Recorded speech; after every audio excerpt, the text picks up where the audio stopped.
UDF സർക്കാരിന്റെ അതിവേഗ റെയിൽപാത പദ്ധതിയിൽ കാസർഗോഡിനെ കൂടി ഉൾപ്പെടുത്തണമെന്ന ആവശ്യം ശക്തമാകുന്നു. ടൂറിസം, വ്യാവസായിക മേഖലയിൽ മുന്നേറുന്ന ജില്ല എന്ന പരിഗണന വേണം എന്നാണ് ആവശ്യം. സംസ്ഥാനത്ത് നടപ്പാക്കാൻ ഉദ്ദേശിക്കുന്ന അതിവേഗ റെയിൽ ആലോചനകളിൽ കാസർഗോഡിനെ ഒഴിവാക്കുന്നു എന്ന തരത്തിൽ വരുന്ന വാർത്തകൾ ജില്ലയുടെ വികസന മുന്നേറ്റത്തിന് തടസ്സമാകുമെന്ന പൊതു അഭിപ്രായം ഉയരുകയാണ്. മെട്രോമാൻ ശ്രീധരൻ മുഖ്യമന്ത്രി VD സതീശന് സമർപ്പിച്ച അതിവേഗ റെയിൽപാത പദ്ധതി റിപ്പോർട്ടിൽ തിരുവനന്തപുരം മുതൽ കണ്ണൂർ വരെ മാത്രമാണ് സർവീസ് ഉള്ളത്. ദേശീയപാത വികസനം, തുറമുഖ ലോജിസ്റ്റിക് സാധ്യതകൾ, കർണാടകയുമായുള്ള വ്യാപാര ബന്ധം, വർദ്ധിച്ചു വരുന്ന റെയിൽ യാത്രാ ആവശ്യകത എന്നിവ പരിഗണിക്കുമ്പോൾ കേരളത്തിന്റെ വടക്കൻ കവാടമായ കാസർഗോഡിനെ ഒഴിവാക്കുന്നത് വികസന വിരുദ്ധ സമീപനമാണെന്ന വിമർശനമാണ് ഉയരുന്നത്. യാത്രാ ആവശ്യകത സാധൂകരിക്കാൻ ഇതര തീവണ്ടികളിലെ വരുമാനവും യാത്രക്കാരുടെ എണ്ണവും ചൂണ്ടിക്കാണിക്കുന്നുണ്ട്.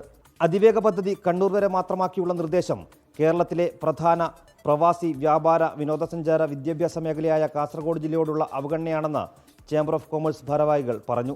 2900% ടൂറിസത്തിൽ 4 വർഷങ്ങൾക്ക് ഉള്ളിൽ കാസർഗോഡ് വർധന രേഖപ്പെടുത്തിയത്.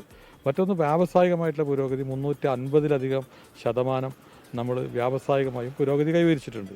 അപ്പോൾ ഇത്രമാത്രം ഒരു പുരോഗതിയിലേക്ക് ലീപ്പ് ചെയ്യുന്ന ഒരു പ്രദേശത്തെ എങ്ങനെയാണ് വിസ്മരിക്കാൻ കഴിയുക സെമി ഹൈ സ്പീഡ് റെയിൽവേയുടെ പേരിൽ?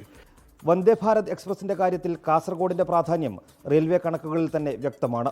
ഔദ്യോഗിക കണക്കുകൾ പ്രകാരം കാസർഗോഡ് തിരുവനന്തപുരം വന്ദേ ഭാരത് എക്സ്പ്രസ് രാജ്യത്ത് ഏറ്റവും കൂടുതൽ യാത്രക്കാരുള്ളതും ഏറ്റവും കൂടുതൽ ഒക്യുപ്പൻസി രേഖപ്പെടുത്തിയതുമായ സർവീസുകളിൽ ഒന്നാണ്. അതായത് ഇത്രയും വലിയ യാത്രാ ആവശ്യകതയും വരുമാന സാധ്യതയുമുള്ള ജില്ലയെ അതിവേഗ റെയിൽ പദ്ധതിയിൽ ഒഴിവാക്കുന്നത് ന്യായീകരിക്കാൻ ആവുന്നതല്ലെന്ന് വ്യക്തം. 24 കാസർഗോഡ്.